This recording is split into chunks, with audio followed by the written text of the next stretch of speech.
Hello, Bay Ridge. Welcome to another edition of After Hours. Well, this Sunday we got rained out and we had to move inside, but glad nonetheless that we were able to gather for worship, and even for those who can't make it to inside gatherings, that we can be able to meet together online. And of course, on Sunday we talked a little bit about what it means that the church is a community of worship, that we are people who gather for worship.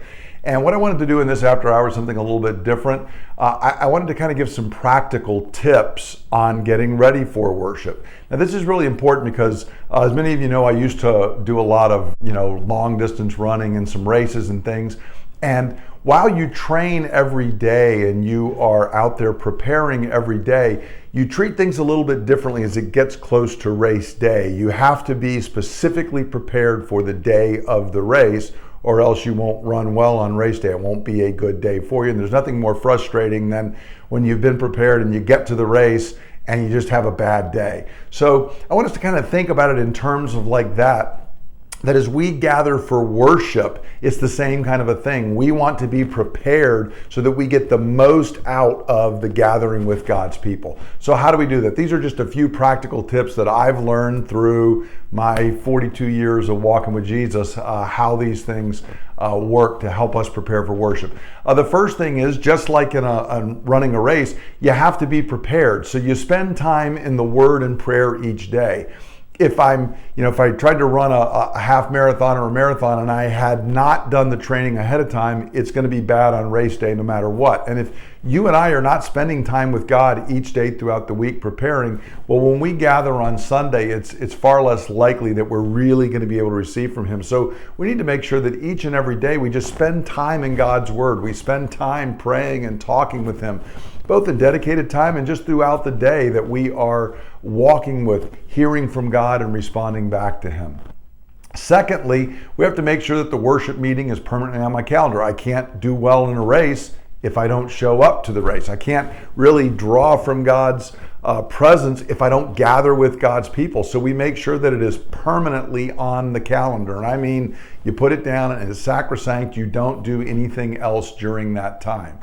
Thirdly, I don't stay up late the night before. When I was running races, you prepared really closely the last couple of days, making sure you tried to get adequate rest, making sure you ate right. So I do the same thing here. I don't stay up late on Saturday night, because if I come in tired, then it's harder to hear from God. I learned this actually when I was a midshipman and part of this church. I had some friends, and we would sometimes, in fellowship and being in the Word and talking and doing things, but we'd stay up until 2 or 3 in the morning on Saturday night doing good things actually, but then we would be very tired on Sunday morning. We started noticing it and then challenging each other. You know what? We need to get to bed so we're fresh and ready to hear and receive from God when we gather on Sunday. I also, on the actual day when we gather, I don't do other things. I don't really read a lot of social media. I don't really check my email. I don't go out and surf the web and do it, because that starts getting my mind distracted by other things.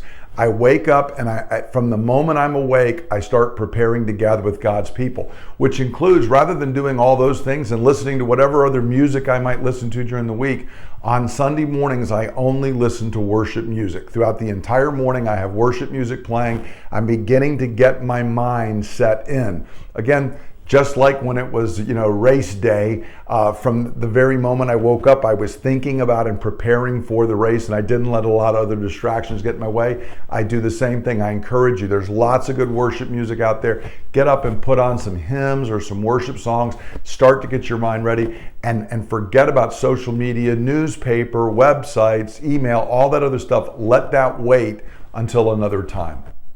Then I make sure I arrive at the meeting early, not rushing at the last minute. I won't say which of my kids, but all 3 of my sons have run marathons, but one of them one time got to the race late. Literally, the race had already started. The people were gone. He had to run from the parking lot to get there because he had been caught in traffic because he hadn't prepared ahead of time. And we were trying to help him pin the stuff on his jersey as he was taking off, but he was literally already 6 or 7 minutes late. So he ran the race well that day, but not nearly as well as he could have because he had so much to make up with. Well, the same thing happens here when I gather for worship. You don't want to be coming in at the last minute. You absolutely don't want to be late. We should never arrive late for worshiping with God, because from the moment we start the meeting, God is speaking to us and we are responding, and you don't want to come in part way through the thing. But you don't even want to arrive at the last second. You need to get there plenty early. I always arrived a couple of hours even before the race, just so that I was relaxed and I was ready to go. Come in, be ready, spend time in fellowship. Don't come here late. Make sure your phone's silenced and you're not paying attention to other things, so that as we begin the meeting, when one of the guys is standing up and opening and reading something out of God's Word to us, we want to be focused in paying attention, putting off all of the distractions. So anything else that is a distraction, my phone, something else going on, put it away. Don't pay attention to it. Set your mind resolutely on hearing from God. It's the only time we gather corporately as a body, one time a week. We want to get the most out of it. So these are just a few tips, and I want you to think about that, and you may add some others, but we ought to plan. I used to try, and I tried different things to try and make sure that I was as ready as I could be when it came time for the race. But see, that race is not nearly as important as the race we are running of walking with Jesus and serving Him faithfully. And I want us to understand corporate worship is not optional. It is essential to our spiritual health, to our family, and even to our culture and nation.